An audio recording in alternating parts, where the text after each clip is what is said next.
Price lord.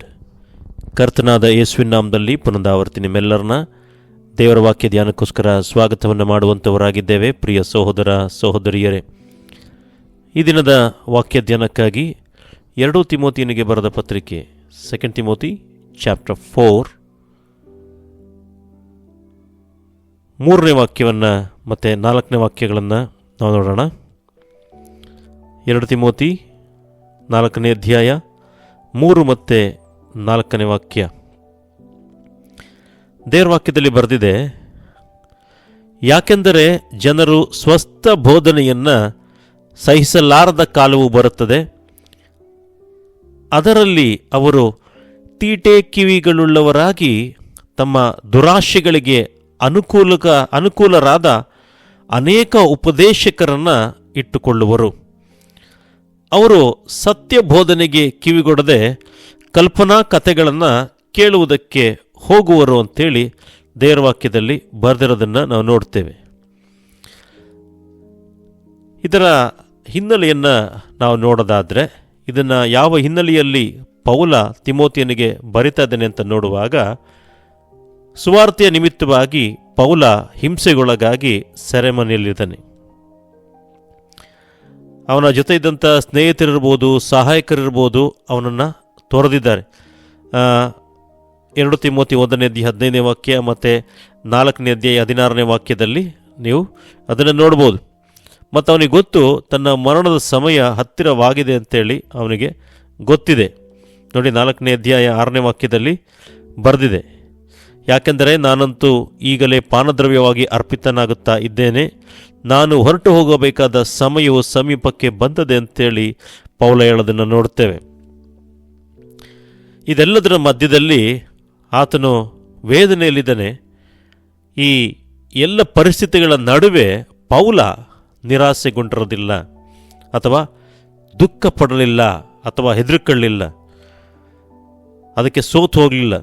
ಅದಕ್ಕೆ ಬದಲಾಗಿ ಆ ಪರಿಸ್ಥಿತಿಗಳಿಗೆ ವಿರುದ್ಧವಾಗಿ ಆತನು ವರ್ತಿಸೋದನ್ನು ನೋಡ್ತೇವೆ. ಆ ಪರಿಸ್ಥಿತಿಗಳಿಗೆ ವಿರುದ್ಧವಾಗಿ ಆತನು ನಡೆದುಕೊಳ್ಳೋದನ್ನು ನಾವು ನೋಡ್ತಾ ಇದ್ದೇವೆ.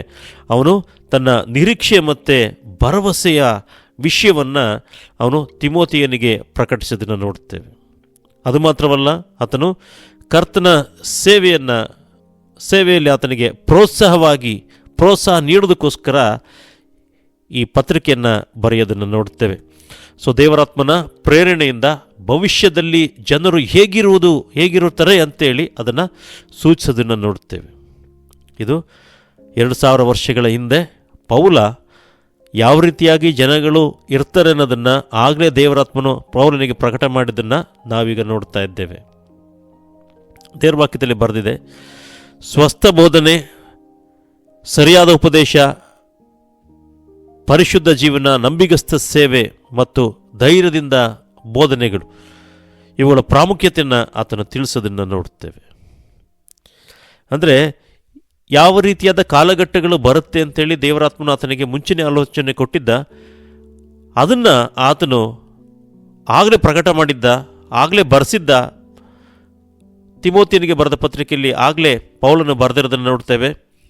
ಈಗ ನಡೀತಾ ಇರುವಂಥ ವಿಷಯಗಳನ್ನು ನೋಡುವಾಗ ಈಗಿರುವಂಥ ಜನಗಳು ಯಾವ ರೀತಿಯಾಗಿದ್ದಾರೆ ಅಂತೇಳಿ ನೀವೇ ನೋಡುವಾಗಲೇ ಗೊತ್ತಾಗುತ್ತೆ. ಹೌದು, ಪೌಲ ಇದನ್ನು ಆಗಲೇ ಹೇಳಿದ್ದ. ಸೊ ಜನಗಳು ಈ ರೀತಿಯಾಗಿ ಇರ್ತಾರೆ ಅಂತೇಳಿ ಹೇಳಿದ್ದ ಅಂತೇಳಿ ನಮ್ಗೆ ಆಗಲೇ ಗೊತ್ತಾಗುವಂಥದ್ದಾಗಿದೆ. ದೇವರ ವಾಕ್ಯದಲ್ಲಿ ಬರೆದಿದೆ ನೋಡಿ, ಯಾಕೆಂದರೆ ಜನರು ಸ್ವಸ್ಥ ಬೋಧನೆ ಅಂತ ಹೇಳಬೇಕಾದ್ರೆ, ಸ್ವಸ್ಥ ಬೋಧನೆ ಅಂತ ಹೇಳಿದ್ರೆ ಏನು? ಸ್ವಸ್ಥ ಬೋಧನೆ ಅಂತ ಹೇಳಿದ್ರೆ ದೇವರ ವಾಕ್ಯೋಪದೇಶವನ್ನು, ದೇವರ ವಾಕ್ಯಗಳನ್ನು ಮಾದರಿ ಮಾಡಿಕೊಂಡು ಅದನ್ನು ಅನುಸರಿಸಿ ಜೀವಿಸುವಂಥದ್ದು. ದೇವರ ವಾಕ್ಯ ಏನು ಹೇಳುತ್ತೆ ಅದನ್ನು ನಾವು ಮಾದರಿಯಾಗಿಟ್ಟುಕೊಂಡು ಅದರ ಪ್ರಕಾರ ಜೀವಿಸುವಂಥದ್ದೇನಿದೆ, ಇದು ಏನಾಗಿದೆ? ಸ್ವಸ್ಥ ಬೋಧನೆ. ಇದನ್ನು ಸ್ವಸ್ಥ ಬೋಧನೆ ಅಂತೇಳಿ ಹೇಳುವಂಥದ್ದು. ಆದರೆ ಜನಗಳು ಇದನ್ನು ಸಹಿಸಕ್ಕಾಗದೇ ಇರುವಂಥ ಕಾಲ ಬರುತ್ತದೆ ಅಂತೇಳಿ ದೇವರ ವಾಕ್ಯ ಮುಂಚೆನೇ ಬರೆದಿದೆ. ನಾವೀಗಿನ ಕಾಲಘಟ್ಟ ನೋಡಬೇಕಾದ್ರೆ ಖಂಡಿತವಾಗಿ ಇದು ಜರುಗ್ತಾ ಇರಬೇಕಾದ್ರೆ ಜರುಗ್ತಾ ಇರೋ ವಿಷಯಗಳನ್ನು ನಾವು ನೋಡ್ತೇವೆ. ಅಂದರೆ ಸ್ವಸ್ಥ ಬೋಧನೆಯನ್ನು, ಅಂದರೆ ಯೇಸುಸ್ವಾಮಿ ಏನು ಬೋಧನೆ ಮಾಡಿದ್ದಾರೆ ಆ ಬೋಧನೆಯನ್ನು ಸಹಿಸಕ್ಕಾಗದೇ ಇರುವಂಥ ಕಾಲಘಟ್ಟ ಈಗ ಬಂದಿದೆ. ಕಾಲಘಟ್ಟಗಳಲ್ಲಿ ಜನರು ಇದ್ದಾರೆ, ಜನಗಳು ಇರುವಂಥವರಾಗಿದ್ದಾರೆ. ಯಾಕಂತ ಹೇಳಿದ್ರೆ ದೇವರ ವಾಕ್ಯದಲ್ಲಿ ಬರೆದಿದೆ, ಅವರು ತೀಟೆ ಕಿವಿಗಳುಳ್ಳವರಾಗಿ ತಮ್ಮ ದುರಾಶೆಗಳಿಗೆ ಅನುಕೂಲರಾದ ಅನೇಕ ಉಪದೇಶಕರನ್ನ ಇಟ್ಟುಕೊಳ್ಳುವರು. ಅಂದರೆ ಅವ್ರಿಗೆ ಅವ್ರಿಗೆ ಯಾವುದು ಖುಷಿ ಅನಿಸುತ್ತೆ, ಅವ್ರಿಗೆ ಯಾವುದು ಒಳ್ಳೇದನಿಸುತ್ತೆ, ಅವ್ರಿಗೆ ಏನೇನು ಬೇಕಾಗಿದೆ ಅದನ್ನು ಮಾತ್ರ ಹೇಳುವಂಥ ಉಪದೇಶಕರನ್ನ ಅವರು ಇಟ್ಕೊಳ್ತಾರೆ. ಇಲ್ಲ ಅಂತ ಹೇಳಿದ್ರೆ ಇದನ್ನು ಈ ರೀತಿಯಾಗಿ ಹೇಳ್ಬೋದು, ಈ ರೀತಿಯಾಗಿ ಅದನ್ನು ನಾವು ಅರ್ಥ ಮಾಡ್ಕೊಳ್ಬೋದು. ಅವ್ರಿಗೆ ಅನುಕೂಲಕರವಾದ ರೀತಿಯಲ್ಲಿ ಯಾರು ಉಪದೇಶ ಮಾಡ್ತಾರೆ, ಅವ್ರಿಗೆ ಯಾರು ನಡ್ಕೊಳ್ತಾರೆ, ದೇವರ ವಾಕ್ಯಗಳಿಗೆ ಬದಲಾಗಿ ಅವರ ಕಲ್ಪನಾ ಕಥೆಗಳನ್ನು ಹೇಳ್ತಾ ಅವರಿಗೆ ದೇವರ ವಾಕ್ಯದ ಬೋಧನೆಗಳನ್ನು ಬಿಟ್ಟು ನೀವು ಯಾವ ರೀತಿ ಜೀವಿಸ್ತು ಅಂತ ಹೇಳಿದ್ರೂ ದೇವರು ನಿಮ್ಮನ್ನು ಆಶೀರ್ವಾದ ಮಾಡ್ತಾರೆ, ನಿಮ್ಮ ಪಾಪಗಳನ್ನು ಕ್ಷಮಿಸ್ತಾರೆ, ನಿಮ್ಮ ದ್ರೋಹಗಳನ್ನು ಮನ್ನಿಸ್ತಾರೆ.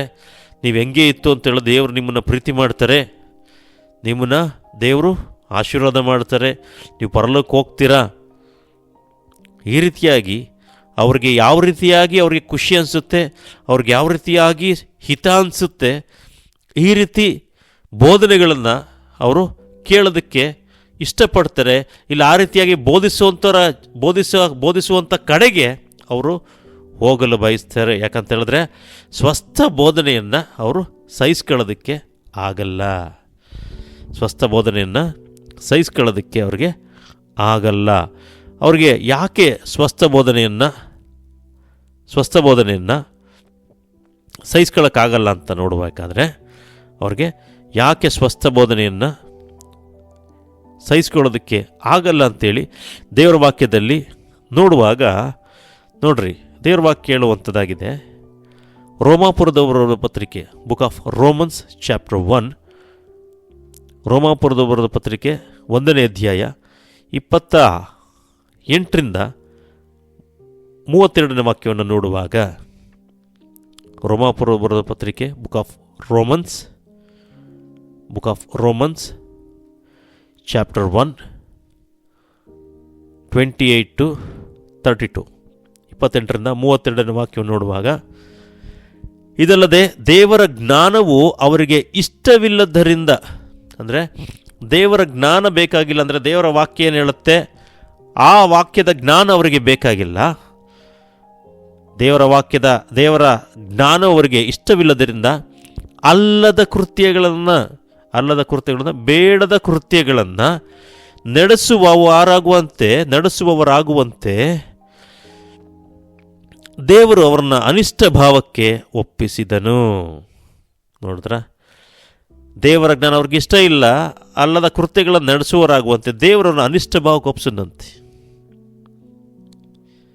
ಹೇಗೆಂದರೆ ಅವರು ಸಕಲ ವಿಧವಾದ ಅನ್ಯಾಯ, ದುರ್ಮಾರ್ಗತನ, ಲೋಲೋಕ್ತಿ, ದುಷ್ಟತ್ವಗಳಿಂದಲೂ, ಹೊಟ್ಟೆ ಕಿಚ್ಚು, ಕೊಲೆ, ಜಗಳ, ಮೋಸ, ಹಗೆತನಗಳಿಂದಲೂ ತುಂಬಿದವರಾದರು. ಅವರು ಕಿವಿ ಊದುವವರು, ಚಾಡಿ ಹೇಳುವವರು, ದೇವರನ್ನು ದ್ವೇಷಿಸುವವರು, ಸೊಕ್ಕಿನವರು, ಅಹಂಕಾರಿಗಳು, ಬಡಾಯಿ ಕೊಚ್ಚುವವರು, ಕೇಡನ್ನು ಕಲ್ಪಿಸುವವರು, ತಂದೆ ತಾಯಿಗಳ ಮಾತನ್ನು ಕೇಳದವರು, ವಿವೇಕವಿಲ್ಲದವರು, ಮಾತಿಗೆ ತಪ್ಪುವವರು, ಮಮತೆ ಇಲ್ಲದವರು, ಕರುಣೆ ಇಲ್ಲದವರು ಆದರು. ಇಂಥವುಗಳನ್ನು ನಡೆಸುವವರು ಮರಣಪಾತ್ರರಾಗಿದ್ದಾರೆಂದು ದೇವ ವಿಧಿಯು ಅವರಿಗೆ ತಿಳಿದಿದ್ದರು. ನೋಡಿದ್ರ, ಇಂಥವುಗಳನ್ನು ಅಂದರೆ ಮೇಲ್ಗಡೆ ಇರುವಂಥ ಲಿಸ್ಟ್ ಏನಿದೆ, ಸಕಲ ಅನ್ಯಾಯ, ದುರ್ಮಾರ್ಗತನ, ಲೋಲೋಪ್ತಿ, ದುಷ್ಟತನಗಳಿಂದಲೂ, ಹೊಟ್ಟೆ ಕಿಚ್ಚು, ಕೊಲೆ, ಜಗಳ, ಮೋಸ, ಹಗೆತನ, ಕಿವಿ ಊದುವವರು, ಚಾಡಿ ಹೇಳುವವರು, ದೇವರನ್ನು ದ್ವೇಷಿಸುವವರು, ಸೊಕ್ಕಿನವರು, ಅಹಂಕಾರಿಗಳು, ಬಡಾಯಿ ಕೊಚ್ಚುವವರು, ಕೇಡನ್ನು ಕಲ್ಪಿಸುವವರು, ತಂದೆ ತಾಯಿಗಳ ಮಾತನ್ನು ಕೇಳದವರು, ವಿವೇಕ ಇಲ್ಲದವರು, ಮಾತಿಗೆ ತಪ್ಪುವವರು, ಮಮತೆ ಇಲ್ಲದವರು, ಕರುಣೆ ಇಲ್ಲದವರು ಆದರು.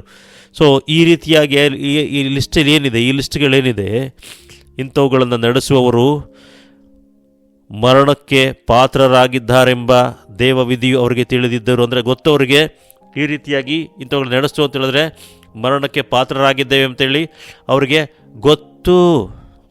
ಗೊತ್ತಿದೆ, ಗೊತ್ತಿಲ್ಲ ಅಂತಲ್ಲ, ಗೊತ್ತಿತ್ತು ಅಂತ ಹೇಳಿದ್ರು ಅವರು ತಾವೇ ಅವುಗಳನ್ನು ಮಾಡುವುದಲ್ಲದೆ, ಅಂದರೆ ಅವುಗಳನ್ನು ಅವರು ಮಾಡೋದಲ್ದಲೆ ಮಾಡುವವರನ್ನು ಅನುಮೋದಿಸ್ತಾರೆ ಅಂತ ಹೇಳಿದ್ರೆ ಅಥೆಂಟಿಕೇಟ್ ಮಾಡ್ತಾರೆ. ಎಸ್ ಅಂತ ಹೇಳ್ತಾರೆ ಅಂತೇಳಿ ಅರ್ಥ. ಅನುಮೋದನೆ ಅಂತ ಹೇಳಿದ್ರೆ ಗ್ರಾಂಟೆಡ್ ಅಂತ ಹೇಳ್ತಾರಲ್ಲ, ಓಕೆ ಅಂತ ಹೇಳ್ತಾರಲ್ಲ, ಅದು ಅನುಮೋದಿಸುವಂಥದ್ದು, ಎಸ್ ಅಂತ ಹೇಳ್ತಾರಲ್ಲ ಅದು. ಸೊ ಯಾಕೆ ಅವರಿಗೆ ಇಷ್ಟ ಆಗಲ್ಲ? ಯಾಕೆ ಅವರು ದೇವರ ವಾಕ್ಯಗಳನ್ನು ಕೇಳೋದಕ್ಕೆ ಇಷ್ಟ ಆಗಲ್ಲ? ಸತ್ಯೋಪದೇಶವನ್ನು ಅವರು ಯಾಕೆ ಕೇಳಕ್ಕೆ ಬಯಸಲ್ಲ ಅಂತ ಹೇಳಿದ್ರೆ ಈ ಸಂಗತಿಗಳು, ಈಗ ಹೇಳಿದಂಥ ಲಿಸ್ಟ್ ಏನಿದೆ, ಈ ಸಂಗತಿಗಳು ಅವರಲ್ಲಿ ಇನ್ನೂ ಆಳ್ವಿಕೆ ಮಾಡುವಂಥದ್ದಾಗಿದೆ. ಈ ಸಂಗತಿಗಳಲ್ಲಿ ಅವರು ಇರುವಂಥವರಾಗಿದ್ದಾರೆ. ಲಿಸ್ಟ್ ಇದೆಯಲ್ಲ, ಈ ಲಿಸ್ಟಲ್ಲಿ ನೀವು ಚೆಕ್ ಮಾಡಿಕೊಳ್ರಿ. ನಿಮ್ಮಲ್ಲಿ ಏನಾದ್ರು ಇದೆಯೋ ಇಲ್ವೋ ಅಂತೇಳಿ ನಿಮಗೆ ಚೆಕ್ ಮಾಡಿದ್ರೆ ನಿಮಗೆ ಗೊತ್ತಾಗುವಂಥದ್ದಾಗಿದೆ. ನೀವು ಯಾವ ರೀತಿಯಾಗಿ ಜೀವಿಸ್ತಾ ಇದ್ದೀರಾ? ನಿಮ್ಮ ಇಷ್ಟ ಬಂದಂಗೆ ಜೀವಿಸ್ತಾ ಇದ್ದೀರಾ? ಇಲ್ಲ ದೇವರ ವಾಕ್ಯ ಏನು ಹೇಳುತ್ತೆ ಅದ್ರ ಪ್ರಕಾರ ಜೀವಿಸ್ತಾ ಇದ್ದೀರಾ? ಇಲ್ಲ ನಿಮಗಿಷ್ಟ ಆಗುವಂಗೆ ಜೀವಿಸ್ತಾ ಇದ್ದೀರಾ ಅಂಥೇಳಿ ನಿಮಗೆ ಗೊತ್ತಾಗುವಂಥದ್ದಾಗಿದೆ. ಜನಗಳಿಗೆ ನೀವು ಸ್ವಸ್ಥ ಬೋಧನೆಯನ್ನು ಪಾಪ ಮಾಡಬೇಡ್ರಿ ಅಂತೇಳ್ರಿ, ಪಾಪ ಮಾಡಬೇಡ್ರಿ, ನೀವು ನರಕಕ್ಕೆ ಹೋಗ್ತೀರಾ, ರಕ್ಷಣೆ ಮಾರ್ಗದಿಂದ ಬಿದ್ದು ಹೋಗ್ತೀರಾ ಅಂತೇಳ್ರಿ, ಅವ್ರಿಗೆ ಇಷ್ಟ ಆಗೋದಿಲ್ಲ. ಅದನ್ನೇ ನೀವು ಪಾಪ ಮಾಡ್ತಾನೇ ಇರಿ. ಯೇಸು ರಕ್ತ ನಿಮ್ಮನ್ನು ತೊಳೆದು ಶುದ್ಧೀಕರಿಸ್ತಲೇ ಇರುತ್ತೆ. ನೀವು ಎಷ್ಟು ಸಾರಿ ಪಾಪ ಮಾಡಿದ್ರೂ ಯೇಸು ರಕ್ತ ನಿಮಗೆ ಶುದ್ಧಿ ಮಾಡ್ತಲೇ ಇರುತ್ತೆ. ನೀವು ಶುದ್ಧಿಗೊಳ್ತೀರ, ನೀವು ಪರಲಕ್ಕೆ ಹೋಗ್ತೀರಾ ಅಂತ ಹೇಳ್ಬಿಟ್ರೆ ಅದು ಅವ್ರಿಗೆ ಸಂತೋಷ. ಆದರೆ ಪಾಪ ಮಾಡುವ ಪ್ರತಿಯೊಂದು ಆತ್ಮ ಸಾಯುತ್ತೆ ಅಂತೇಳಿ ಹೇಳಿದ್ರೆ ಅವ್ರಿಗೆ ಸಹಿಸೋಕ್ಕಾಗಲ್ಲ. ಯಾಕಂತ ಹೇಳಿದ್ರೆ ಅವರಲ್ಲಿ ಇನ್ನೂ ದೇವರ ವಾಕ್ಯಕ್ಕೆ ವಿರುದ್ಧವಾಗಿರುವಂಥ ಅನಿಷ್ಟ ಭಾವಗಳು ಅವರಲ್ಲಿ ಇನ್ನೂ ಆಳ್ವಿಕೆ ಮಾಡ್ತಾ ಇರುತ್ತೆ. ಹಾಗಾಗಿ ಅವ್ರಿಗೆ ಅದನ್ನು ದೇವರ ವಾಕ್ಯಗಳನ್ನು ಸ್ವೀಕರಿಸಿ ನಡೆಯುವಂಥದ್ದು ಅವ್ರಿಗೆ ಆಗೋದಿಲ್ಲ, ಸಹಿಸೋಕ್ಕಾಗಲ್ಲ. ಯಾಕಂತ ಹೇಳಿದ್ರೆ ದೇವರ ವಾಕ್ಯ ಚಮಟಿಕೆಯಾಗಿದೆ. ಚಮಟಿಕೆ ಹೆಂಗೆ ಕಲ್ಲನ್ನು ಹೊಡೆದು ಪೀಸ್ ಮಾಡುತ್ತೋ ಅದೇ ಪ್ರಕಾರವಾಗಿ ದೇವರ ವಾಕ್ಯಗಳು ಹೊಡಿಬೇಕಾದ್ರೆ ಅವರು ತಡ್ಕೊಳ್ಳಲ್ಲ. ದೇವರ ವಾಕ್ಯಗಳು ಬೇಕಾಗಿಲ್ಲ ಅಂತೇಳಿ ಅವ್ರೇನು ಮಾಡ್ತಾರೆ, ಈ ರೀತಿಯಾಗಿ ಅವರಿಗೆ ಯಾರು ಹಿತಕರವಾಗಿ ಬೋಧನೆ ಮಾಡ್ತಾರೆ, ಅವ್ರಿಗೆ ಬಹಳ ಸ್ವೀಟಾಗಿ ಮಾತಾಡ್ತಾರೆ. Praise the Lord brother, praise the Lord sister, ದೇವ್ರು ನಿಮ್ಮನ್ನು ಕ್ಷಮಿಸ್ತಾನೆ ಸಿಸ್ಟರ್, ದೇವ್ರು ನಿಮ್ಮನ್ನು ಆಶೀರ್ವಾದ ಮಾಡ್ತಾರೆ ಸಿಸ್ಟರ್, ನೀವು ಹೆಂಗಾರ ಇರಿ, ಈ ಲೋಕದಲ್ಲಿ ನೀವು ಹೆಂಗೆ ಬೇಕಂಗೆ ಬದುಕ್ರಿ, ಹೆಂಗೆ ಬೇಕಾದರೂ ಇರ್ರಿ, ಹೆಂಗೆ ಬೇಕಾದ್ರೂ ಉಡುಪಾಕ್ರಿ, ಮನೇಲಿ ಹೆಂಗೆ ಬೇಕಾರ ಇರ್ರಿ, ಪ್ರಾರ್ಥನೆ ಮಾಡಬೇಡ್ರಿ, ಬೈಬಲ್ ಓದಬೇಡ್ರಿ, ನಿಮ್ಮ ಇಷ್ಟ ಬಂದಂಗೆ ಜೀವನ ಮಾಡಿರಿ. ಆದರೆ ಸಭೆಗೆ ಬಂತು ಅಂತ ಹೇಳಿದ್ರೆ ನೀವು ಪರಲೋಕಕ್ಕೆ ಹೋಗ್ಬಿಡ್ತೀರಾ, ದೇವ್ರು ನಿಮ್ಮ ಪಾಪ ಎಲ್ಲ ಕ್ಷಮಿಸ್ಬಿಡ್ತಾರೆ. ಈ ರೀತಿಯಾಗಿ ಬೋಧನೆ ಹೇಳ್ತು ಅಂತ ಹೇಳಿದ್ರೆ ಜನಗಳು ಹಿಂಡು ಹೋಗ್ತಾರೆ, ಹಿಂಡು ಸೇರ್ಕೊಳ್ತಾರೆ. ಯಾಕಂತ ಹೇಳಿದ್ರೆ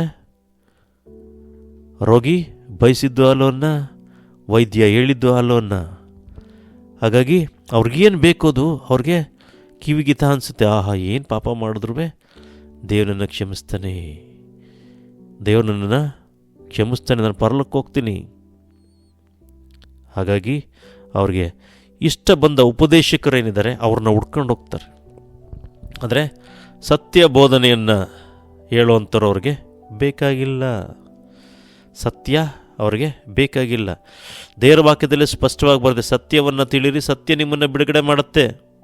ಇಲ್ಲ, ಸತ್ಯವನ್ನು ತಿಳಿರಿ, ಸತ್ಯದ ಪ್ರಕಾರ ನಡೆಯಿರಿ, ಸತ್ಯ ನಿಮ್ಮನ್ನು ಬಿಡುಗಡೆ ಮಾಡುತ್ತೆ. ಸತ್ಯನ ಕೇಳಿಲ್ಲ, ಸತ್ಯ ಪ್ರಕಾರ ಜೀವಿಸಲಿಲ್ಲ ಅಂತ ಹೇಳಿದ್ರೆ ನಿಮಗೆ ಬಿಡುಗಡೆ ಆಗಲ್ಲ ಅಂತೇಳೋ ಕಾಮನ್ ಸೆನ್ಸ್ ಸಹ, ಸಾಮಾನ್ಯ ಜ್ಞಾನ ಸಹ ಇಲ್ಲದ ರೀತಿಯಲ್ಲಿ ಜನಗಳು ಬದುಕೋದನ್ನು ನೋಡ್ತೇವೆ. ನೋಡಿ, ದೇವ್ರ ವಾಕ್ಯ ಹೇಳುತ್ತೆ, ದೇವರ ವಾಕ್ಯ ಹೇಳುವಂಥದ್ದಾಗಿದೆ. ನೋಡಿ, 2 ಥೆಸಲೋನಿಕ ಬರೆದ ಪತ್ರಿಕೆ 2 ಥೆಸಲೋನಿಕ ಬರೆದ ಪತ್ರಿಕೆ 2ನೇ ಅಧ್ಯಾಯ 10 ಮತ್ತು 12ನೇ ವಾಕ್ಯ ನೋಡುವಾಗ 10ರಿಂದ 12ನೇ ವಾಕ್ಯ ನೋಡುವಾಗ 2 ಥೆಸಲೋನಿಕ ಬರೆದ ಪತ್ರಿಕೆ 2ನೇ ಅಧ್ಯಾಯ 10ರಿಂದ 12ನೇ ವಾಕ್ಯ ನೋಡುವಾಗ ದೇವರ ವಾಕ್ಯದಲ್ಲಿ ಬರೆದಿದೆ, ಅವರು ಸತ್ಯದ ಮೇಲೆ ಪ್ರೀತಿಯನ್ನಿಡದ ಕಾರಣದಿಂದ ರಕ್ಷಣೆಯನ್ನು ಹೊಂದದೆ ನಾಶವಾಗ್ತಾರೆ. ನೋಡಿದ್ರೆ, ಸತ್ಯೋಪದೇಶಕ್ಕೆ ಕಿವಿಗೊಡಲಿಲ್ಲ, ಸತ್ಯೋಪದೇಶವನ್ನು ನೀವು ಕೇಳಲಿಲ್ಲ, ಸತ್ಯದ ಪ್ರಕಾಶ ನಡೀಲಿಲ್ಲ ಅಂತಿತ್ತು ಅಂತ ಹೇಳಿದ್ರೆ ದೇವರ ವಾಕ್ಯ ಹೇಳುತ್ತೆ, ಅವರು ಸತ್ಯದ ಮೇಲೆ ಪ್ರೀತಿಯನ್ನಿಡದ ಕಾರಣದಿಂದ ರಕ್ಷಣೆಯನ್ನು ಹೊಂದದೆ ನಾಶವಾಗ್ತಾರೆ. ಅದೇ ಕಾರಣದಿಂದ ಅವರು ಸತ್ಯದ ಮೇಲೆ ಪ್ರೀತಿಯನ್ನಿಡಲಿಲ್ಲ, ಅದೇ ಕಾರಣದಿಂದ ದೇವರು ಅಸತ್ಯ ನುಡಿಸುವ ಭ್ರಮೆಯನ್ನು ಅವರಲ್ಲಿಗೆ ಕಳುಹಿಸಿ ಆ ಸುಳ್ಳನ್ನು ನಂಬುವುದಕ್ಕೆ ಅವ್ರನ್ನ ಬಿಡ್ತಾನೆ. ದೇವರೇ ಬಿಟ್ಬಿಡ್ತಾರಂತೆ. ನೋಡಿದ್ರ, ದೇವರೇ ಬಿಡ್ತಾರಂತೆ. ಯಾಕಂತ ಹೇಳಿದ್ರೆ ಸತ್ಯದ ಮೇಲೆ ಪ್ರೀತಿ ಇಡಲಿಲ್ಲ, ದೇವ್ರ ವಾಕ್ಯನ ಪ್ರೀತಿ ಮಾಡಲಿಲ್ಲ, ದೇವ್ರ ವಾಕ್ಯದ ಸತ್ಯನ ಅರ್ಥ ಮಾಡ್ಕೊಳ್ಳಿಲ್ಲ, ದೇವರ ಸತ್ಯೋಪದೇಶ ಹೇಳೋದ ಮಾತ್ರನ ಕೇಳಲಿಲ್ಲ, ದೇವರ ಸತ್ಯೋಪದೇಶವನ್ನು ನುಡಿಯುವಂಥ ದೇವೋಪದೇಶಕರ ಮಾತನ್ನು ಕೇಳಲಿಲ್ಲ. ಅದಕ್ಕೇ ದೇವರೇನು ಮಾಡ್ತಾರಂತೆ, ಅಸತ್ಯ ನಡೆಸುವ ಭ್ರಮೆಯನ್ನು ಅವರಲ್ಲಿಗೆ ಕಳುಹಿಸಿ ಆ ಸುಳ್ಳನ್ನು ನಂಬುವುದಕ್ಕೆ ಅವರನ್ನು ಬಿಡ್ತಾನೆ. ಸತ್ಯವನ್ನು ನಂಬದೆ ಅನೀತಿಯಲ್ಲಿ ಆನಂದ ಪಡುವವರೆಲ್ಲರೂ ಈ ಪ್ರಕಾರ ನ್ಯಾಯ ತೀರ್ಪಿಗೆ ಒಳಗಾಗುವರು. ಸತ್ಯವನ್ನು ನಂಬದೆ ಅನೀತಿಯಲ್ಲಿ ಆನಂದ ಪಡುವವರೆಲ್ಲರೂ ಈ ಪ್ರಕಾರ ನ್ಯಾಯ ತೀರ್ಪಿಗೆ ಒಳಗಾಗುವರು ಅಂತೇಳಿ ಜಡ್ಜ್ಮೆಂಟಿಗೆ ಸಿಕ್ಕಾಕೊಳ್ತಾರೆ, ಜಡ್ಜ್ಮೆಂಟಿಗೆ ಬರ್ತಾರೆ, ಜಡ್ಜ್ಮೆಂಟಿಗೆ ಒಳಗಾಗ್ತಾರೆ. ಆವಾಗ ದೇವರು ಕೇಳುವಂಥ ಪ್ರಶ್ನೆಗಳಿಗೆ ನೀವು ಉತ್ತರ ಕೊಡಲೇಬೇಕು. ಎಸ್ಕೇಪ್ ಆಗೋದಕ್ಕೆ ಸಾಧ್ಯನೇ ಇಲ್ಲ. ದೇವರ ವಾಕ್ಯದಲ್ಲಿ ಸ್ಪಷ್ಟವಾಗಿ ಬರೆದಿದೆ, ದೇವರ ವಾಕ್ಯೋಪದೇಶಕ್ಕೆ ಕಿವಿಗೊಡದವನ್ನು ಮಾಡುವ ದೇವ ಪ್ರಾರ್ಥನೆ ಅಸಹ್ಯ ಅಂತೇಳಿ ದೇವರ ವಾಕ್ಯದಲ್ಲಿ ಬರೆದಿದೆ. ಹಾಗಾಗಿ ದೇವರ ಸತ್ಯೋಪದೇಶಕ್ಕೆ ನೀನು ಕಿವಿಗಳಿಲ್ಲ ಅಂತಿತ್ತು ಅಂತ ಹೇಳಿದ್ರೆ, ನೀನು ಎಷ್ಟೇ ಪ್ರಾರ್ಥನೆ ಮಾಡಿದ್ರೂ, ಏನೇ ಮಾಡ್ತು ಅಂತ ಹೇಳಿದ್ರೆ, ನಿನ್ನ ಪ್ರಾರ್ಥನೆ ಏನಿದೆ ಅದು ದೇವರ ದೃಷ್ಟಿಯಲ್ಲಿ ಅಸಹ್ಯವಾಗಿ ಕಾಣುವಂಥದ್ದಾಗಿದೆ. ಯಾಕಂತ ಹೇಳಿದ್ರೆ ನೀನು ಸತ್ಯೋಪದೇಶವನ್ನು ಕಡೆಗಣಿಸ್ತೆ, ಸತ್ಯೋಪದೇಶವನ್ನು ಬಿಟ್ಟು ನಿನಗೆ ಇಷ್ಟ ಬಂದೋ ರೀತಿಯಲ್ಲಿ, ನಿನಗೆ ಇಷ್ಟ ಆಗೋ ರೀತಿಯಲ್ಲಿ ನೀನು ಏನಾಗಿದೆಯಾ, ವಾಕ್ಯಗಳನ್ನು ಕೇಳಿಸ್ಕೊಂಡಿದೆಯಾ, ವಾಕ್ಯಗಳನ್ನು ನಿನಗೆ ಬೇಕು ಅಂತೇಳಿ ನೀನು ಜೀವಿಸ್ತಾ ಇದೆಯಾ. ಹಾಗಾಗಿ ದೇವರೇನು ಮಾಡ್ತಾರೆ ಅಂತ ಹೇಳಿದ್ರೆ, ನಿಮ್ಮ ಪ್ರಾರ್ಥನೆಯನ್ನು ದೇವರು ಕೇಳೋದಿಲ್ಲ, ದೇವರಿಗೆ ಅಸಹ್ಯ ಅನಿಸುತ್ತೆ. ಧರ್ಮೋಪದೇಶ ಕಿವಿಗೊಡೋದನ್ನು ಮಾಡುವ ದೇವ ಪ್ರಾರ್ಥನೆ ಅಸಹ್ಯ ಅಂತೇಳಿ ದೇವರ ವಾಕ್ಯದಲ್ಲಿ ಬರ್ತಿದೆ. ಪ್ರಿಯ ಸಹೋದರ ಸಹೋದರಿಯರೇ, ದೇವರ ವಾಕ್ಯದ ಸ್ಪಷ್ಟವಾಗಿ ಬರೆದಿದೆ, ದೇವರ ವಾಕ್ಯದಲ್ಲಿ ಸ್ಪಷ್ಟವಾಗಿ ಬರೆದಿದೆ. ಈಗಿನ ಕಾಲಘಟ್ಟಗಳು ನೋಡಬೇಕಾದ್ರೆ ಇದು ಖಂಡಿತವಾಗಿ ಗೊತ್ತಾಗುವಂಥದ್ದಾಗಿದೆ. ನಿಮಗೆ ಗೊತ್ತಾಗುವಂಥದ್ದಾಗಿದೆ ಯಾವ ರೀತಿಯಾಗಿ ಜನಗಳಿದ್ದಾರೆ, ಯಾವ ರೀತಿಯಾಗಿ ಅವರು ಜೀವಿಸ್ತಾ ಇದ್ದಾರೆ ಅಂತೇಳಿ ದೇವರ ವಾಕ್ಯ ಹೇಳ್ತಾ ಇದೆ. ನೋಡ್ರಿ, ದೇವರ ವಾಕ್ಯ ಹೇಳುತ್ತೆ, ಸ್ಪಷ್ಟವಾಗಿ ಹೇಳುತ್ತೆ. ದೇವರ ವಾಕ್ಯವನ್ನು ಸಾರು ಅನುಕೂಲವಾದ ಕಾಲದಲ್ಲಿಯೂ ಅನುಕೂಲವಿಲ್ಲದ ಕಾಲದಲ್ಲಿಯೂ ಅದರಲ್ಲಿ ಆಸಕ್ತನಾಗಿರು, ಪೂರ್ಣ ದೀರ್ಘಶಾಂತಿಯಿಂದ ಉಪದೇಶಿಸುತ್ತಾ ಖಂಡಿಸು, ಗದರಿಸು, ಎಚ್ಚರಿಸು. ಈ ಖಂಡಿಸು, ಎಚ್ಚರಿಸು, ಗದರಿಸು ಇದೆಯಲ್ಲ, ಇದನ್ನು ಸಹಿಸ್ಕೊಳ್ಳೋಕ್ಕಾಗಲ್ಲ ಜನಗಳಿಗೆ. ಯಾವಾಗಲೂ ಏನು ಅಂತ ಹೇಳಿದ್ರೆ, ಅವರಿಗೆ ಸ್ವೀಟಲ್ಲಿ ವಿಷ ಹಾಕ್ಕೊಟ್ಬಿಟ್ರು ತಿನ್ಬಿಡ್ತಾರಂತೆ. ಅಂದರೆ ಸ್ವೀಟಾಗಿ ಮಾತಾಡ್ಕೊಂಡು ವಿಷ ಹಾಕಿದ್ರೂ ಅದನ್ನು ತಗೊಳ್ತಾರೆ. ಆದರೆ ಸತ್ಯ ಯಾವಾಗಲೂ ಏನು ಅಂತ ಹೇಳಿದ್ರೆ ಕಹಿ. ಸತ್ಯ, ಟ್ರೂತ್ ಈಸ್ ಆಲ್ವೇಸ್ ಬಿಟರ್. ಸತ್ಯ ಯಾವಾಗಲೂ ಕಹಿಯಾಗಿರುತ್ತೆ. ನೋಡಿರಿ, ನೀವೊಂದು ನಿಮಗೇನಾದ್ರು ಅನಾರೋಗ್ಯ ಉಂಟಾದಾಗ ಏನು ಅಂತ ಹೇಳಿದ್ರೆ ಔಷಧಿಗಳನ್ನು ಬರ್ಕೊಡ್ತಾರೆ. ಔಷಧಿಗಳು ಬರ್ಕೊಟ್ಟಾಗ ಅದು ಕಹಿ ಅನಿಸುತ್ತೆ, ಕಹಿ ಅನಿಸುತ್ತೆ. ಆದರೆ ಅದನ್ನು ನೀವು ಸೇವಿಸಿದಾಗ ಏನಾಗುತ್ತೆ, ಅದು ನಿಮಗೆ ಆರೋಗ್ಯ ಕೊಡುತ್ತೆ, ಅದು ನಿಮಗೆ ಒಳಿತು ಮಾಡುತ್ತೆ. ಅದೇ ಶುಗರ್ ಕೋಟೆಡ್ ಇರುವಂಥ, ಕೆಮಿಕಲ್ ಇರುವಂಥದ್ದನ್ನು ತಿಂತು ಅಂತೇಳಿ ಏನಾಗುತ್ತೆ, ಅನಾರೋಗ್ಯ ಉಂಟಾಗುತ್ತೆ. ಅದಕ್ಕೇ ಶುಗರ್ ಕೋಟಿಂಗ್ ಏನಿದೆ, sugar coating word of God, sugar coat ಮಾಡಿ ದೇವರ ವಾಕ್ಯಗಳನ್ನು ಹೇಳುವಂಥವ್ರು ಏನಾಗಿದ್ದಾರೆ, ಜಾಸ್ತಿ ಆಗಿದ್ದಾರೆ.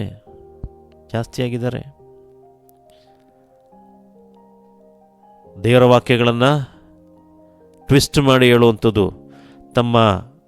ತಮಗೆ ಅನುಕೂಲಕರವಾದ ರೀತಿಯಲ್ಲಿ ಪ್ರಸಂಗಗಳನ್ನು ಮಾಡುವಂಥವ್ರು, ತಮಗೆ ಅನುಕೂಲಕರವಾಗಿ ಸಂದೇಶಗಳನ್ನು ಹೇಳುವಂಥವ್ರು, ತಮಗೆ ಲಾಭ ಬರುವಂಥ ಸಂದೇಶಗಳನ್ನ ಹೇಳುವಂಥವ್ರು. ಅಂದರೆ ಯಾವುದನ್ನು ಹೇಳಿದ್ರೆ ನನಗೆ ಬೆನಿಫಿಟ್ ಆಗುತ್ತೆ, ಯಾವುದು ಹೇಳಿದ್ರೆ ನನಗೆ ದುಡ್ಡು ಜಾಸ್ತಿ ಸಿಗುತ್ತೆ, ಈ ರೀತಿಯಾಗಿ ಸುಳ್ಳು ಬೋಧಕರುಗಳು ಸಹ ಇರುವಂಥವರಾಗಿದ್ದಾರೆ. ಹಾಗಾಗಿ ಇಂಥ ಸುಳ್ಳು ಬೋಧಕರ ಹೇಳುವಂಥ ಮಾತುಗಳಿಗೆ ಏನಾಗಿದ್ದಾರೆ, ಜನಗಳು ಕಿವಿಗೊಡೋದನ್ನು ನೋಡ್ತೇವೆ. ದೇವರ ವಾಕ್ಯದಲ್ಲಿ ಸ್ಪಷ್ಟವಾಗಿ ಬರದೆ, ಖಂಡಿಸು, ಗದರಿಸು, ಎಚ್ಚರಿಸು. ಈ ಕಾರ್ಯಗಳನ್ನು ಒಬ್ಬ ಸಭಾಪಾಲಕ, ದೇವರ ವಾಕ್ಯ ಯಾರು ಹೇಳ್ತಾರೆ ಅದನ್ನು ಮಾಡಲೇಬೇಕು. ಅವ್ರು ಮಾಡಲಿಲ್ಲ ಅಂತಿತ್ತು ಅಂತ ಹೇಳಿದ್ರೆ, ಅವರು ನೆಕ್ಸ್ಟ್ ವಾಕ್ಯಗಳು ಬರುತ್ತಲ್ಲ ನೋಡ್ರಿ, ಹಂಗೆ ಮಾಡಲಿಲ್ಲ ಅಂತಿತ್ತು ಅಂತ ಹೇಳಿದ್ರೆ ಅವರು ಸ್ವಸ್ಥ ಬೋಧನೆಯನ್ನು ಸಹಿಸಲಾರದ ಕಾಲ ಬರುತ್ತೆ. ಅವರು ತೀಟೆ ಕಿವಿಗಳವರಾಗಿ ತಮ್ಮ ದುರಾಶೆಗಳ ಅನುಕೂಲಕರವಾದ ಅನೇಕ ಉಪದೇಶಕರನ್ನ ಇಟ್ಕೊಳ್ತಾರೆ. ಅವರು ಸತ್ಯ ಬೋಧನೆ ಕಿವಿ ಹೊಡೆದೆ ಕಲ್ಪನಾ ಕಥೆಗಳನ್ನು ಕೇಳುವುದಕ್ಕೆ ಹೋಗ್ತಾರೆ. ನೋಡ್ರಿ, ನೀವು ಜನಗಳನ್ನು ಮುಖದಾಕ್ಷಿಣ್ಯ ನೋಡಿ ನೀವು ಪ್ರಸಂಗ ಮಾಡೋದಕ್ಕೆ ಹೋಗ್ಬಿಡ್ರಿ, ದೇವರ ವಾಕ್ಯಗಳನ್ನು ಹೇಳೋದಕ್ಕೆ ಹೋಗ್ಬಿಡ್ರಿ. ಸತ್ಯನೇ, ಸುಳ್ಳು ಸುಳ್ಳೇನೆ. ಸತ್ಯನೇ, ಸುಳ್ಳು ಸುಳ್ಳೇನೆ. ನೀನು ದೇವರ ಬಳಿಗೆ ಹೋದಷ್ಟು ಏನಾಗ್ತೀಯ ಅಂತ ಹೇಳಿದ್ರೆ ಒಂಟಿ ಆಗ್ತೀಯ. ಜನಗಳು ಕಡಿಮೆ ಆಗ್ತಾರೆ, ನಿಮ್ಮ ಜೊತೆ ಇರುವಂಥ ಜನ ಕಡಿಮೆ. ನೋಡಿ, ಯೇಸುಸ್ವಾಮಿ ಶಿಲುಬೆಗೆ ಅನ್ನೋ ಸಂದರ್ಭದಲ್ಲಿ ಅದನ್ನು ಶಿಷ್ಯರ ಜೊತೆಗಿದ್ರೆ ಯಾರೂ ಇತ್ತಿಲ್ಲ. ಅವರ ತಾಯಿ ಮತ್ತು ಕೆಲವರು ಇವ್ರು ಮಾತ್ರ ಇದ್ದರು. ಯೋಹಾನ ಒಬ್ಬ ಇದ್ದ, ತಾಯಿ ಮರಿಯ ಇದ್ದರು, ಆಮೇಲೆ ಇನ್ನು ಕೆಲವು ಯೇಸುಸ್ವಾಮಿ ಹಿಂದೆ ಹೋಗುವಂಥ ಕೆಲವು ಹೆಂಗಸರುಗಳು ಕೆಲವರು ಮಾತ್ರ ಇದ್ದರು. ಅಂದರೆ ಶಿಲುಬೆ ಹೋದಷ್ಟು ಏನಾಗುತ್ತೆ ಅಂತ ಹೇಳಿದ್ರೆ ಜನಗಳೇನಾಗ್ತಾರೆ, ಕಡಿಮೆ ಆಗ್ತಾ ಹೋಗ್ತಾರೆ. ಹಾಗಾಗಿ ನೀವು ಅದಕ್ಕೆ ಬಾಧನ ಮಾಡೋದಕ್ಕೆ ಹೋಗಬೇಡ್ರಿ. ದೇವರ ಸೇವಕರೇನಿದ್ದಾರೆ ಅದನ್ನು ದೇವರ ಸೇವೆ ಏನಿದೆ, ದೇವರು ಏನು ನಿಮಗೆ ಕರೆ ಕೊಟ್ಟಿದ್ದಾರೆ, ದೇವರು ನಿಮ್ಮನ್ನು ನಿಮ್ಗೇನು ನುಡಿಸ್ತಾರೆ, ದೇವ್ರ ನಿಮ್ಮ ಮೂಲಕವಾಗಿ ಏನು ಹೇಳಿಸ್ಬೇಕು ಅಂತೀರ ಅದನ್ನು ಹೇಳ್ರಿ. ದೇವರ ವಾಕ್ಯ ಹೇಳುತ್ತೆ ನೋಡ್ರಿ, 2 ತಿಮೋಥಿ ಚಾಪ್ಟರ್ 4:5 ಹೇಳುತ್ತೆ, ಆದರೆ ನೀನು ಎಲ್ಲ ವಿಷಯಗಳಲ್ಲಿ ಸ್ವಸ್ಥಚಿತ್ತನಾಗಿರುವ ಶ್ರಮೆಯನ್ನು ತಳಿಕೋ, ಸೌವಾರ್ತಿಕನ ಕೆಲಸವನ್ನು ಮಾಡು, ನಿನಗೆ ನೇಮಿಸಿರುವ ಸೇವೆಯನ್ನು ಲೋಪವಿಲ್ಲದೆ ನಡೆಸು. ಹಲ್ಲೆಲೂಯಾ. ಲೋಪವಿಲ್ಲದೆ, ಮಿಸ್ಟೇಕ್ ಇಲ್ದಲೇ ನಡೆಸು. ನಿನಗೆ ಬರಬೇಕಾದ ಪ್ರತಿಫಲವನ್ನು ಕೊಡೋರು ಯಾರು? ದೇವ್ರು ಕೊಡ್ತಾರೆ. ದೇವ್ರು ಕೊಡುವಂಥವ್ರು. ಬಲ ನಂಬಿಗಸ್ತನ ಆಳು ದಣಿಯ ಸೌಭಾಗ್ಯನ ಸೇರು ಅಂತೇಳಿ ದೇವರು ಹೇಳ್ತಾರೆ, ಮನುಷ್ಯರೆಲ್ಲ ಹೇಳುವಂಥದ್ದು. ಹಲ್ಲೆಲೂಯಾ. ಅದನ್ನೇ ಪೌಲ ಡಿಕ್ಲೇರ್ ಮಾಡುವಂಥದ್ದು. ಶ್ರೇಷ್ಠ ಹೋರಾಟವನ್ನು ಮಾಡಿದ್ದೇನೆ, ನನ್ನ ಓಟವನ್ನು ಕಡೆಗಾಣಿಸಿದ್ದೇನೆ, ಕ್ರಿಸ್ತ ನಂಬಿಕೆಯನ್ನು ಕಾಪಾಡಿಕೊಂಡಿದ್ದೇನೆ, ನೀತಿವಂತರಿಗೆ ದೊರಕುವ ಜಯಮಾಲೆಯು ಮುಂದೆ ನನಗೆ ಸಿದ್ಧವಾಗಿದೆ. ಅದರ ನೀತಿಯುಳ್ಳ ನ್ಯಾಯಾಧಿಪತಿ ಕರ್ತನು ಆ ದಿನ ನನಗೆ ಕೊಡುವನು. ನನಗೆ ಮಾತ್ರವಲ್ಲದೆ ತನ್ನ ಪ್ರತ್ಯಕ್ಷನ ಪ್ರೀತಿಸುವವರೆಲ್ಲರಿಗೂ ಕೊಡುವನು ಅಂತ ಹೇಳೋದನ್ನು ನೋಡ್ತೇವೆ. ಸೋದರ ಸೋದರಿಯರೇ, ಈ ಮೋಶೆ ವಿಷಯ ನೋಡ್ಬೋದು, ಎಲಿಯನ ವಿಷಯ ನೋಡ್ಬೋದು. ಅವರು ಜನಗಳನ್ನು ನೋಡಿ ನಡೆಯಲಿಲ್ಲ, ದೇವರನ್ನು ನೋಡಿ ನಡೆದಂಥವ್ರು. ದಾನಿಯೆಲ್ಲ ಇರ್ಬೋದು. ಎಲ್ಲ ದೇವ ಭಕ್ತರು, ದೇವ ಮನುಷ್ಯರು ದೇವರನ್ನು ನೋಡಿ, ದೇವರ ವಾಕ್ಯವನ್ನು ನೋಡಿ, ದೇವರ ಸ್ವರಕ್ಕೆ ಕಿವಿಗೊಟ್ಟು ನಡೆದವರಾದರು. ಈ ವಾಕ್ಯವನ್ನು ಕೇಳ್ತಿರುವಂಥ ಪ್ರಿಯ ಸಹೋದರ ಸಹೋದರಿಯರೇ, ಸತ್ಯನೇ. ಯಾವ ಬೋಧನೆ ಸತ್ಯ ಅಂತೇಳಿ ಕಂಡಿಡ್ಕೊಳ್ಳೋದು, ದೇವರ ವಾಕ್ಯದ ಬೋಧನೆ ಸತ್ಯ ಅಂತೇಳಿ ಕಂಡಿಡ್ಕೊಳ್ಳೋದು ಅಂತೇಳಿದ್ರೆ, ದೇವರ ವಾಕ್ಯದಲ್ಲಿ ಬರೆದಿದೆಯಾ? First point. ದೇವರ ವಾಕ್ಯದಲ್ಲಿ ಬರೆದಿತ್ತು ಅಂತೇಳಿದ್ರೆ ಮಾತ್ರ ಅದನ್ನು ಸ್ವೀಕರಿಸಬೇಕು. ದೇವರ ವಾಕ್ಯದಲ್ಲಿ ಬರೆದಿಲ್ಲ ಅಂತೇಳಿದ್ರೆ ಅದನ್ನು ಸ್ವೀಕರಿಸಬಾರ್ದು. ಸೆಕೆಂಡ್ ಥಿಂಗ್, ಯೇಸುಸ್ವಾಮಿ ದೇವರ ವಾಕ್ಯದಲ್ಲಿ ಅದು ಬರೆದಿರೋದನ್ನು ಯೇಸುಸ್ವಾಮಿ ಅದನ್ನು ಹೇಳಿದಾರ? ಯೇಸುಸ್ವಾಮಿ ಹೇಳಿದಂಥ ಮಾತುಗಳೇನಿದೆ ಅದನ್ನು ನಾವು ನೆರವೇರಿಸಬೇಕು, ನಡೆಸಬೇಕು. ಥರ್ಡ್ ಒನ್, ಮೂರನೇದಾಗಿ ಯೇಸುಸ್ವಾಮಿ ಹೇಳಿದ್ದನ್ನು, ಅಪೋಸ್ತಲರು ಹೇಳಿದ್ದನ್ನು ಅಪೋಸ್ತಲರು ಮಾಡಿದ್ರು. ಯೇಸುಸ್ವಾಮಿ ಹೇಳಿದಂಥ ಮಾತುಗಳನ್ನು ಅಪೋಸ್ತಲರು ಅದನ್ನು ಅಥೆಂಟಿಕೇಟ್ ಮಾಡಿದಾರ. ಯೇಸುಸ್ವಾಮಿ ಹೇಳಿದಂಥ ಮಾತುಗಳು ಅಥೆಂಟಿಕೇಟ್ ಮಾಡಿದಾರ. ಮತ್ತು ಅಪೋಸ್ತಲರು ಯಾವ ಬೋಧನೆಗಳನ್ನು ಮಾಡಿದ್ರು, ಅಪೋಸ್ತಲರ ಬೋಧನೆಗಳು ಯಾವ ರೀತಿಯಾಗಿತ್ತು. ಮತ್ತು ಪರಿಶುದ್ಧಾತ್ಮನೂ ಬಹಳ ಮುಖ್ಯ. ಪರಿಶುದ್ಧಾತ್ಮರೇ ಬಹಳ ಮುಖ್ಯ. ಪರಿಶುದ್ಧಾತ್ಮನು, ಸತ್ಯದ ಆತ್ಮನು ನಿಮ್ಮಲ್ಲಿಗೆ ಬಂದಾಗ, ನಿಮ್ಮೊಳಗೆ ಬಂದಾಗ ಆತನು ಸಕಲ ರೀತಿಯಲ್ಲಿ ನಿಮ್ಮನ್ನು ಸತ್ಯಕ್ಕೆ ನಡೆಸ್ತಾನೆ. ಅಂದರೆ ಸತ್ಯ ಯಾವುದು, ಅಸತ್ಯ ಯಾವುದು ಅಂತೇಳಿ ಚೆನ್ನಾಗಿ ಗೊತ್ತಾಗುವಂಥದ್ದಾಗಿದೆ. ನಿಮ್ಮಲ್ಲಿ ಸತ್ಯದ ಆತ್ಮನಿತ್ತು ಅಂತ ಹೇಳಿದ್ರೆ ಯಾವುದು ಸತ್ಯ ಯಾವುದು ಅಸತ್ಯ ಅಂತೇಳಿ ನಿಮಗೆ ಖಂಡಿತವಾಗಿ ಗೊತ್ತಾಗುವಂಥದ್ದಾಗಿದೆ. ಹಾಗಾಗಿ ದೇವರ ವಾಕ್ಯ ಮೊದಲನೇದು, ದೇವರ ವಾಕ್ಯದಲ್ಲಿ ಬರೆದಿದೆಯಾ ಇಲ್ವಾ? ಯಾರು ಹೇಳಿದ್ರು, ಈ ಒಂದು ದೇವದೂತ ಬಂದು ನಿಂತ್ಕೊಂಡು ಹೇಳ್ತು ಅಂತ ಹೇಳಿದ್ರೆ ದೇವರ ವಾಕ್ಯದಲ್ಲಿ ಬರೆದಿದೆಯಾ? ದೇವರ ವಾಕ್ಯ ಆ ವ್ಯಕ್ತಿ ಹೇಳ್ತಾ ಇರೋವಂಥದ್ದು ದೇವರ ವಾಕ್ಯದಲ್ಲಿ ಬರೆದಿದೆಯಾ? ದೇವರ ವಾಕ್ಯ ಹೇಳ್ತಾ ದೇವರ ವಾಕ್ಯಕ್ಕೆ ಯಾವುದನ್ನು ಸೇರಿಸಬೇಡ, ತೆಗಿಬೇಡ ಅಂತೇಳಿ. ಹಾಗಾಗಿ ದೇವರ ವಾಕ್ಯದಲ್ಲಿ ಬರೆದಿದೆಯಾ? First point. ದೇವರ ವಾಕ್ಯದಲ್ಲಿ ಬರೆದಿದ್ರೆ ಒಪ್ಕೋ, ಇಲ್ಲ ಅಂದರೆ ಒಪ್ಕೊಂಬೇಡ. ಸೆಕೆಂಡ್ ಒನ್, ಯೇಸುಸ್ವಾಮಿ ಆ ದೇವರ ವಾಕ್ಯದಲ್ಲಿ ಬರೆದಿರೋದನ್ನು ಅವ್ರು ಹೇಳಿರ್ತಾರೆ. ಯೇಸುಸ್ವಾಮಿ ಹೇಳಿದಾರ ಆ ಮಾತನ್ನು, ಯೇಸುಸ್ವಾಮಿ ಅದನ್ನು ಮಾಡಿದಾರ, ಯೇಸುಸ್ವಾಮಿ ಹೇಳಿತು ಅಂತ ಹೇಳಿದ್ರೆ ದೇವರ ವಾಕ್ಯದಲ್ಲಿ ಅದನ್ನು ಒಪ್ಕೋ. Second point. ಥರ್ಡ್ ಪಾಯಿಂಟ್, ಅಪೋಸ್ತಲರು ಯೇಸುಸ್ವಾಮಿ ಹೇಳಿದ್ದನ್ನು ಮಾಡಿದ್ರು. ಮತ್ತು ಅಪೋಸ್ತಲರ ಬೋಧನೆಗಳಲ್ಲಿ ದೇವರ ವಾಕ್ಯ ಅವ್ರು ಹೇಳಿದ್ದನ್ನು, ದೇವರ ವಾಕ್ಯದಲ್ಲಿ ಇರೋದನ್ನು ಅಪೋಸ್ತಲರು ಫಾಲೋ ಮಾಡಿದ್ರ? ಆ ಫಾಲೋ ಯಾವುದನ್ನು ಮಾಡಿದ್ದಾರೆ ಅದನ್ನು ನೋಡ್ರಿ, ಅದನ್ನು ಫಾಲೋ ಮಾಡಿರಿ. ಮತ್ತು ಮುಖ್ಯವಾಗಿ, ಪ್ರಾಮುಖ್ಯವಾಗಿ ನಾವು ನಿಮ್ಗೆ ಹೇಳಿದ್ವಿ, ಸತ್ಯದ ಆತ್ಮನು ನಿಮ್ಮೊಳಗೆ ಬಂದಾಗ ಆತನ ಸಕಲ ರೀತಿಯಲ್ಲಿ ನಿಮಗೆ ಸತ್ಯಕ್ಕೆ ನಡೆಸ್ತಾನೆ. ಹಾಗಾಗಿ ಸತ್ಯದ ಆತ್ಮನ ಮೇಲೆ ಆತ್ಕೊಳ್ರಿ, ಸತ್ಯದ ಆತ್ಮನ ಮೇಲೆ ಆತ್ಕೊಳ್ರಿ. ಹಾಗಾಗಿ ದೇವರ ವಾಕ್ಯ ಯಾವುದು ಸತ್ಯ ಯಾವುದು ಅಸತ್ಯ ಅಂತೇಳಿ ಗೊತ್ತಾಗುವಂಥದ್ದಾಗಿದೆ. ಅದು ಮಾತ್ರವಲ್ಲ, ಯಾವುದು ಶುಗರ್ ಕೋಟೆಡ್ ಏನಿದೆ ವಾಕ್ಯಗಳಲ್ಲಿ, ಯಾರು ಬೆರಕೆ ಮಾಡಿ ಹೇಳ್ತಾ ಇದ್ದಾರೆ, ಯಾವುದು ಕೋಟ್ ಮಾಡಿ ಹೇಳ್ತಾ ಇದ್ದಾರೆ, ಯಾವುದು ಕೋಟ್ ಮಾಡ್ದಲ್ಲಿ ಹೇಳ್ತಾ ಇದ್ದಾರೆ, ಅದು ನಿಮಗೆ ಖಂಡಿತವಾಗಿ ತಿಳಿಯುವಂಥದ್ದಾಗಿದೆ. ನಿಮ್ಮ ಜೊತೆ ಯಾರಿರ್ತಾರೆ ಯಾರಿರಲ್ಲ, ಇಟ್ ಡಸಂಟ್ ಮ್ಯಾಟರ್. ದೇವರು ನಿಮ್ಮ ಜೊತೆ ಇದ್ದಾರಾ ಇಲ್ವಾ ಅನ್ನೋದೇ ಬಹಳ ಮುಖ್ಯ. ಯಾಕಂತ ಹೇಳಿದ್ರೆ ನಿಮ್ಮನ್ನು ಪರಲೋಕಕ್ಕೆ ಸೇರಿಸುವಂಥದ್ದು, ಪರಲೋಕ ಕರ್ಕೊಂಡು ಹೋಗುವಂಥದ್ದು, ಪರಲೋಕದಲ್ಲಿ ನೀನು ಇರುವಂಥದ್ದು ದೇವರ ಜೊತೆಗೆ ಹೊರತು ಮನುಷ್ಯರ ಜೊತೆಗಿಲ್ಲ. ಅಂದರೆ ಮನುಷ್ಯರು ನಿಮ್ಮನ್ನು ಕರ್ಕೊಂಡು ಹೋಗೋದಕ್ಕಾಗಲ್ಲ, ಮನುಷ್ಯರು ನಿಮ್ಗೇನು ಮಾಡೋದಕ್ಕಾಗಲ್ಲ. ದೇವರು ನಿನ್ನನ್ನು ಕರೆದುಕೊಂಡು ಹೋಗುವಂಥದ್ದು, ದೇವರು ಇರೋ ಸ್ಥಳದಲ್ಲಿ ನೀನು ಇರಬೇಕು ಅಂತ ಹೇಳಿದ್ರೆ ದೇವ್ರೇನು ಹೇಳ್ತಾರೋ ಅದನ್ನು ಮಾಡಬೇಕು, ದೇವ್ರೇನು ಹೇಳ್ತಾರೋ ಹಾಗೆ ಇರಬೇಕು. ದೇವರು ಯಾವ ರೀತಿಯಾಗಿ ನಡ್ಕೋ ಅಂತ ಹೇಳಿದರೆ ಆ ರೀತಿಯಾಗಿ ನಾವು ನಡ್ಕೊಳ್ಬೇಕು. ದೇವರಿಗೋಸ್ಕರ ಪರಿಶುದ್ಧರಾಗಿ ಜೀವಿಸಬೇಕು ಅಂತ ಹೇಳಿದ್ರೆ ಪರಿಶುದ್ಧರಾಗಿ ಜೀವಿಸಬೇಕು. ಪಶ್ಚಾತ್ತಾಪ ಪಡಬೇಕು, ಯೇಸುಸ್ವಾಮಿನ ಸ್ವಂತ ರಕ್ಷಣಾಕಿ ಸ್ವೀಕಾರ ಮಾಡಬೇಕು. ನಿಮಗೆ ಮೋಕ್ಷ ಬೇಕು ಅಂತಿತ್ತು ಅಂತ ಹೇಳಿದ್ರೆ ಯೇಸು ಬೇಕೇ ಬೇಕು. ನಿಮ್ಮ ಆತ್ಮ ಪರಲೋಕ ಹೋಗಬೇಕು ಅಂತ ಹೇಳಿದ್ರೆ ನಿಮಗೆ ರಕ್ಷಕನು ಯೇಸುಸ್ವಾಮಿ ಬೇಕೇ ಬೇಕು. ಸೊ ಇದನ್ನು ಬಿಟ್ಟು ನಿಮಗೆ ಯಾವುದೇ ರೀತಿಯಾದಂಥ ಬೇರೆ ಮಾರ್ಗ ಇಲ್ಲ, ಬೇರೆ ರೂಟ್ ಇಲ್ಲ. ನಾನೇ ಮಾರ್ಗ, ನಾನೇ ಜೀವ, ನಾನೇ ಸತ್ಯ. I am the way, truth and life ಅಂತೇಳಿ ಯೇಸುಸ್ವಾಮಿ ಹೇಳಿದ್ದಾರೆ. ಹಾಗಾಗಿ ಈ ಸತ್ಯ ಏನಿದೆ, ಸತ್ಯವನ್ನು ಬಿಗಿಯಾಗಿಡ್ಕೊಳ್ರಿ, ಸತ್ಯವನ್ನು ಬಿಗಿಯಾಗಿಡ್ಕೊಳ್ರಿ. ನೀವು ತಾಳ್ಕೊಳ್ರಿ. ಬೇರೆ ಯಾರ್ಯಾರೋ ಏನೇನೋ ಹೇಳ್ತಾ ಇದ್ದಾರೆ ಅಂತೇಳಿ ಓಡೋಗೋದಕ್ಕೆ ಹೋಗ್ಬೇಡ್ರಿ, ಕೇಳೋದಕ್ಕೆ ಹೋಗ್ಬೇಡ್ರಿ. ಅವ್ರು ಹೇಳೋಂಥ ಮಾತು ದೇವ್ರ ವಾಕ್ಯದಲ್ಲಿ ಇದೆಯಾ ಇಲ್ವಾ? ಯೇಸುಸ್ವಾಮಿ ಹೇಳಿದಾರಾ ಇಲ್ವಾ? ಅಪೋಸ್ತಲರು ಮಾಡಿದಾರಾ ಇಲ್ವಾ? ಅಪೋಸ್ತಲರು ಹೇಳಿದಾರಾ ಇಲ್ವಾ? ದೇವರಾತ್ಮನು ನಿಮಗೆ ಆಲೋಚನೆ ಕೊಡ್ತಾ ಇದ್ದಾರಾ ಆ ವಿಷಯವಾಗಿ? ಆ ಸತ್ಯನ ಸುಳ್ಳು ಅಂತೇಳಿ ನಿಮಗೆ ಡಿಸರ್ನಿಂಗ್ ಸ್ಪಿರಿಟ್ ನಿಮಗೆ ಖಂಡಿತವಾಗಿ ನಿಮಗೆ ಸತ್ಯತೆಗಳನ್ನು ವಿವೇಚಿಸುವಂಥ ಆತ್ಮ ನಿಮ್ಗೆ ಖಂಡಿತವಾಗಿ ನಿಮಗೆ ದೇವರು ತಿಳಿಸ್ಕೊಡ್ತಾರೆ ಯಾವುದು ಸತ್ಯ ಯಾವುದು ಅಸತ್ಯ ಅಂತೇಳಿ. ಪ್ರಿಯ ಸೋದರ ಸೋದರಿಯರೇ, ದೇವರ ವಾಕ್ಯದ ಆಧಾರದಲ್ಲಿ ಇದುವರೆಗೂ